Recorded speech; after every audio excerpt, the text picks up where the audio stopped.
Hello, Dr. Zakir Naik. My name is Harris. I'm from Phoenix, Arizona, in the United States. I'm an entrepreneur and a marketing manager. Two of my friends in America have converted watching YouTube videos of you. One of them a Christian, one of them an atheist. One of my friends presented me with how to deal with an atheist DVD of yours, which I did watch. But that didn't answer my question. And I've asked this question to a lot of people with no satisfactory answers, a lot of intelligent people. Of all the scholars that I've ever watched on YouTube, in my opinion, you are the most rational, logical, easy to understand kind of scholar that I've ever come across in my life. And it is really important that this question is answered because I've never had a satisfactory answer for this question. My question is like a coin with two sides. The first side of it is this, and this is the question. I'm somewhere between an atheist and agnostic. I'm not sure where. God has created this entire universe, and the Quran speaks a lot about how it has taken so many days and mountains and this and that, and life is going to be a test and whatnot. My question is, way before God decided to create this entire universe, before he decided to put human beings, before he decided to send Prophet Muhammad or Adam and Eve, way before he even planned about doing any of this, he knew the end result of it. He knows in the end he will be disappointed by certain people and he will throw them in hellfire. He knows they will be burning. He knows they'll be tortured, and that is when they'll be repenting for what they've done. Way before he created the entire universe, he knows the outcome is gonna be bad. It may be good for certain people who are in heaven, but he knows that he can save those people from being in hell, way before he even decided to go ahead with the creation. Yet he decides to go ahead with it, with all his godly logic. Why would he want to do that? The question, if I can just put it in this manner, how can God be so sadistic that he would actually go ahead with a plan which he knows is going to end up in that manner? That's the first side of the coin. The second side of the coin is, for some reason, if I believe that, okay, God is almighty and he understands everything is great, God is great, why is God insisting in the Quran that look at the mountains, look at the protons, the electrons, this and that, everything is so synchronized, how amazing I am? Why is he forcing us to find his creation amazing when it is a piece of cake for God? I mean, he just had to say kun and it was done. Then why is it a big deal if God has made this entire universe which is so amazing? Because for God it's nothing. So I should not be really amazed at his creation. He can do much more than this. So I do not understand why he wants us to respect what he's done or find it amazing what he has done. The brother asked a very good question and a very intellectual question. It's a very good question. And he has seen some of my tapes on YouTube, even of atheism. And this question that is troubling him, he hasn't got the answer to. The brother asked a question that Almighty God knows everything before he created the heaven and the earth, before he created human being. Even if one person goes to he could avoid that. Hell, he could have avoided that. I mean, he could avoid being disappointed. Of course. I'll reply. The brother said, even if one person goes to hell, it is as though God would be disappointed. Now coming to your question, I started a school. And you may have heard Islamic International School. If a teacher takes an examination, if she is just, while she is giving the examination, she writes in the maths paper 2 plus 2 is equal to how much? The student in front of her or him, the teacher, writes 5. She can very well tell the student, change 5 to 4. Would it be just on the teacher during the test and examination to correct a student who's writing a wrong answer? Right, but if she has an option that the student doesn't need to do any of that and still No, I'm asking a simple question. I'm asking a simple question. The teacher has given the question paper. Right. All the students were informed about it. You're right. For that particular situation, For that particular situation, the teacher can tell, dear student, change 5 to 4. What will the other students think about? Unjust. But God can be just at the same time. He can create a completely different condition. He doesn't have to go ahead with that situation. He's not bound by any situation.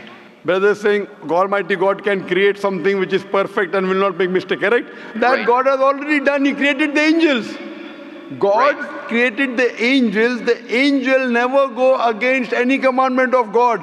But human being is a better creation than angel. The angels have got no free will of their own. If you have heard my tapes, if you have not heard, I'll tell you now.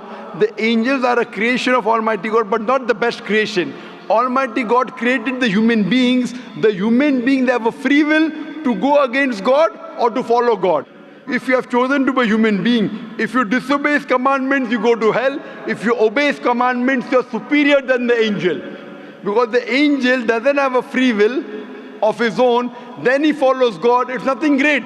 The human beings are the better creation of Almighty God. Almighty God has given a free will. That's a different question that Almighty God knows. Because He has ilm-e-ghaib, He has knowledge of the future. He is more superior. So He has created such a creation which has a free will. The fault is of human being, not God. No, but God has created us with that fault, and He knows He can Not avoid fault, that. not fault. It's not fault, brother. It is free will. Why is He giving us a free will when He knows He's going to eventually put these many people in hell?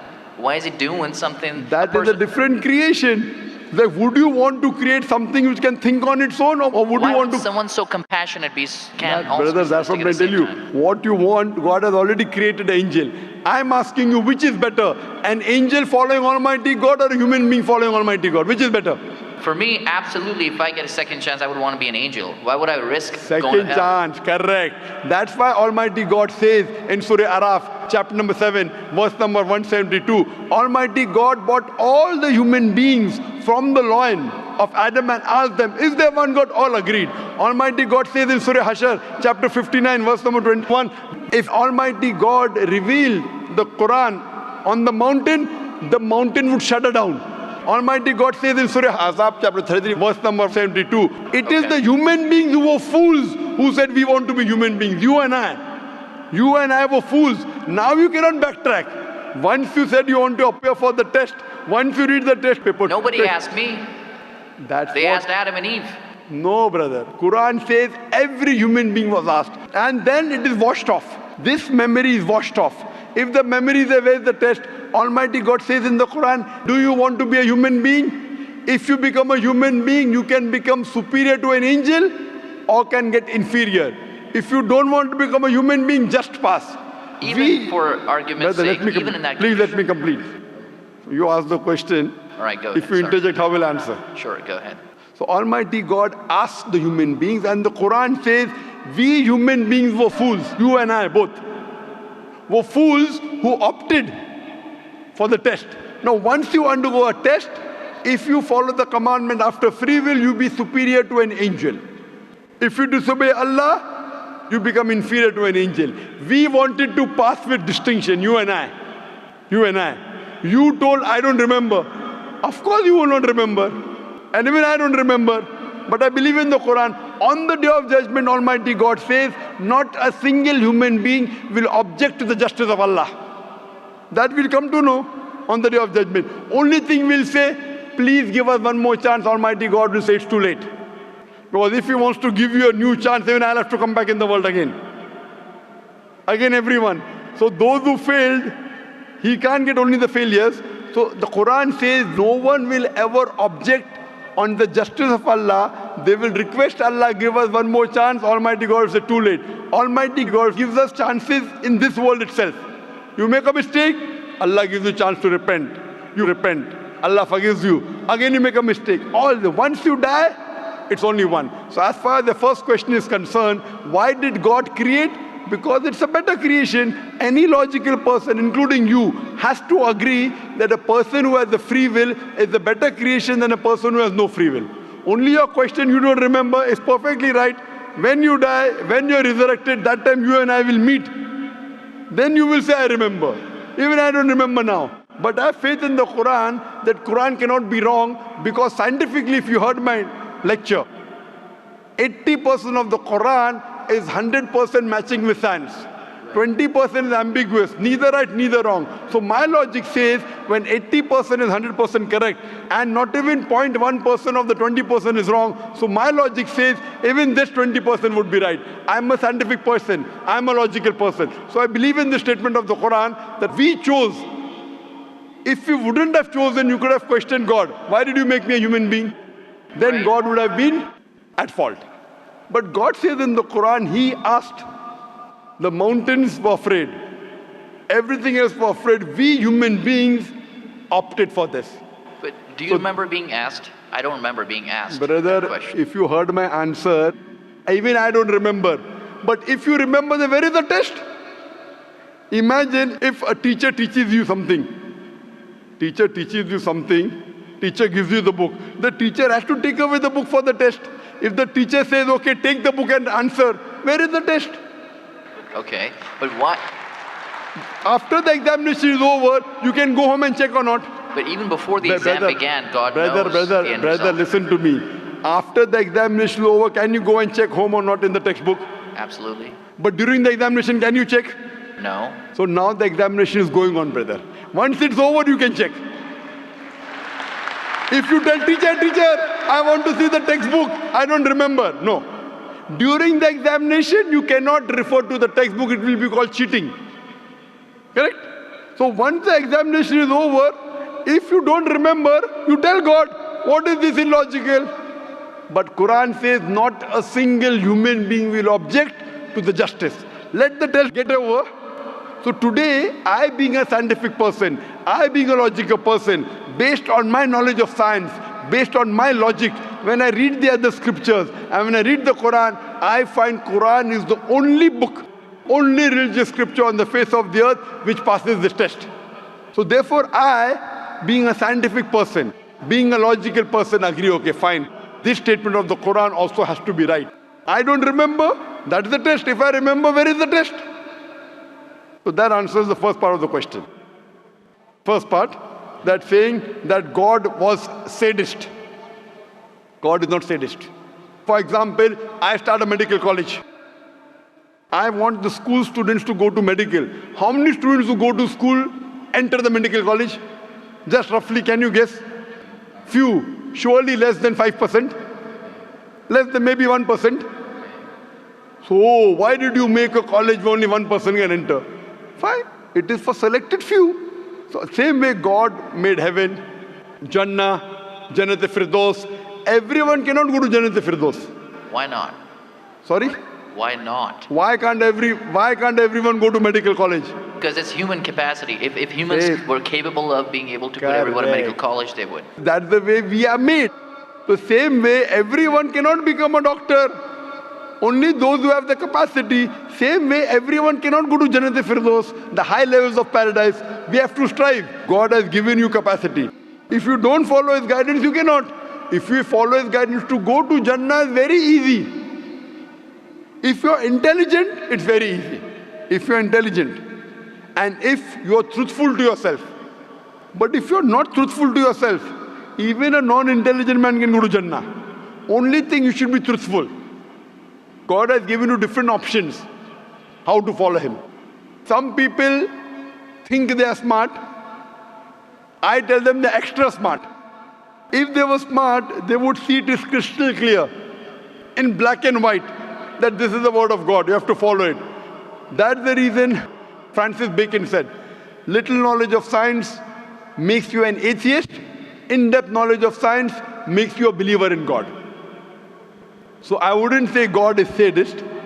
I said we were fools who opted to undergo the test. Not God. God gave you an option.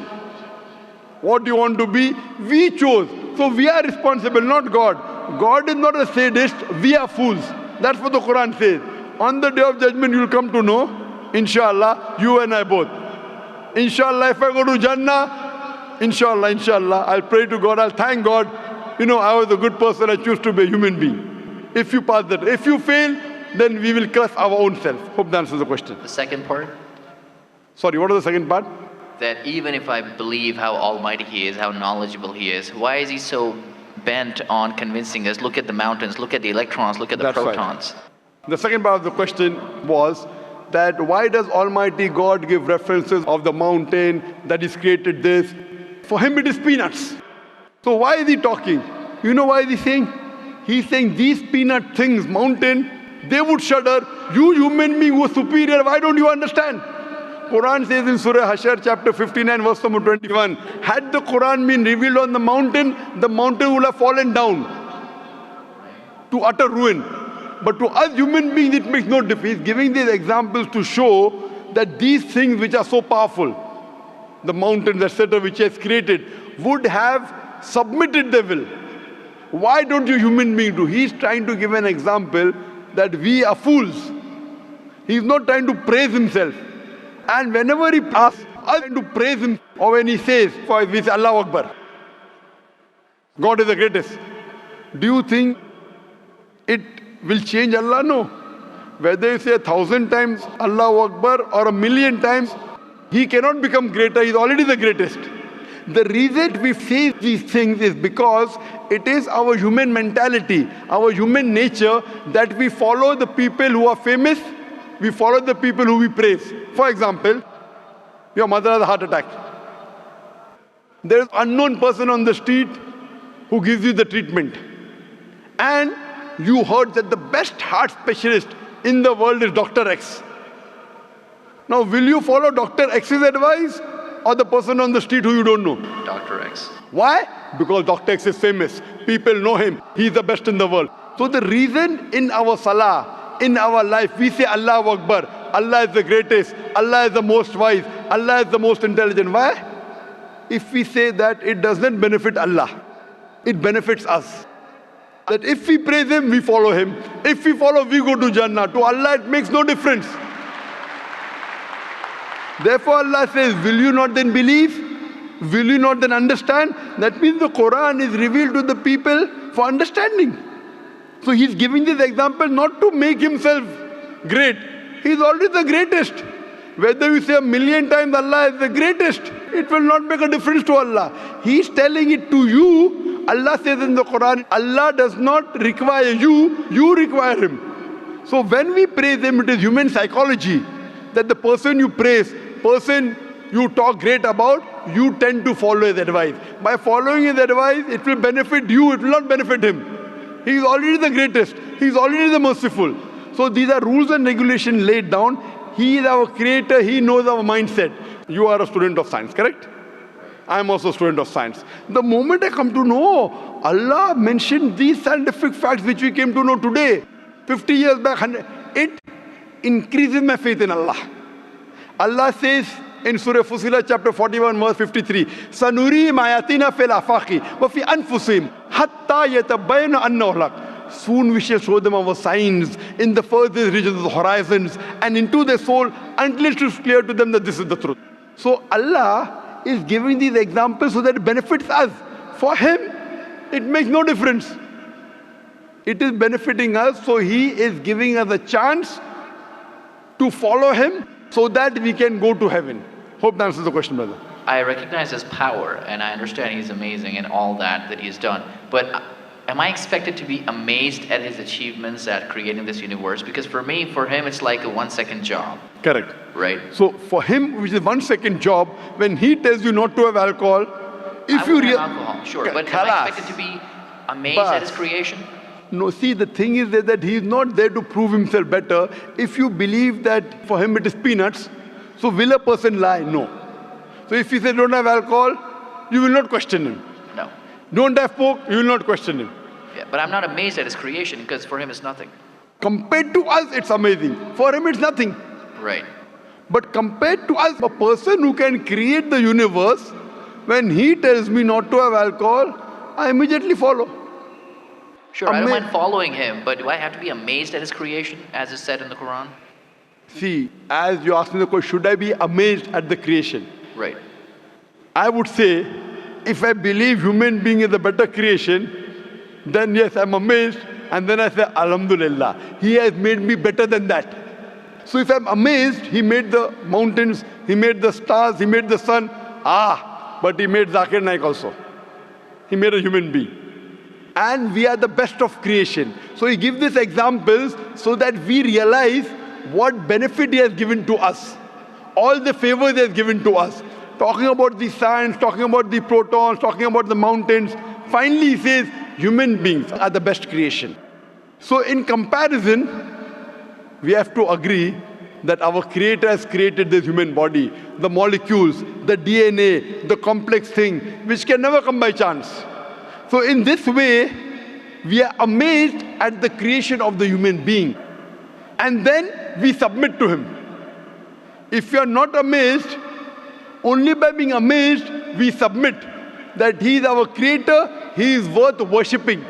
No one else can do that. This is so that we worship him and we pass the test and we go to paradise. Hope that answers the question. If Bill Gates gives me $100, should I be amazed that he has given me that money? I believe that the question has been answered, and unfortunately we are very constricted for time. You are welcome to come back tomorrow, inshallah. As with all of the brothers and sisters, we have come to the end of tonight's session, so please a very big thank you.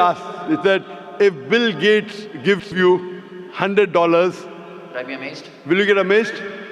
Brother, the question is, why should Bill Gates give you $100?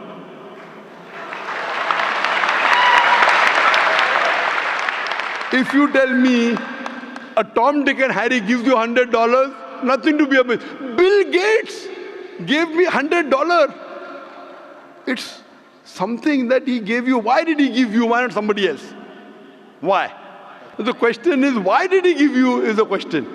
Okay. If some Tom, Dick and Harry gives you, if a man on the street gave you $100, Bill Gates. Got it. You got it, The no? answer. Got it. I got that. So now you're convinced, huh? Yes, absolutely. That is the answer. So inshallah, I hope that we'll come closer to Islam. So I should not be amazed at the fact that he's given me the money. I should be amazed it's him who's giving the money. Alhamdulillah. Got it. So it was worth the time extending. Alhamdulillah.